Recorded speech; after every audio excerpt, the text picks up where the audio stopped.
Hey everyone, welcome back to another video. In this video, we'll be comparing Trello with Monday. So Trello is basically a simple visual and perfect for Kanban boards. And if you love dragging tasks into to do, in progress, and done columns, basically dividing them in all these three lists. So Trello is super easy for that and it's easy for use. And I personally use Trello too. Moving on to Monday.com, it offers more structure with customizable views, all the Kanban charts, Gantt charts, calendars, and automation features. And if you compare the tables on a screen and Trello is basically great for small teams, simple task management, but for advanced workflows, you'll need a power up and which can obviously add some costs. For now, the pricing is shown like you can get it for free on the starting like for the not the premium version.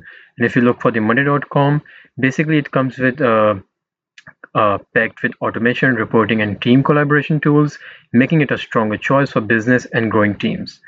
And as always, like I've told you guys about the Trello's price. The basic plan is basically free, but the premium features starts at around like $5 per month. And if you talk about Monday.com, uh, the basic plan is also free in Monday.com, but the business plan it basically starts at around like $10 per month, which offers more built-in features, and you have to just basically sign in there. And if you want free, and the same goes for Trello.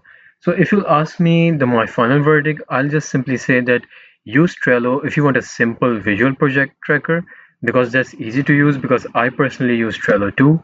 And if you prefer more powerful automation, reporting, and team collaboration tools, definitely go for Monday.com because that's your go-to thing to do.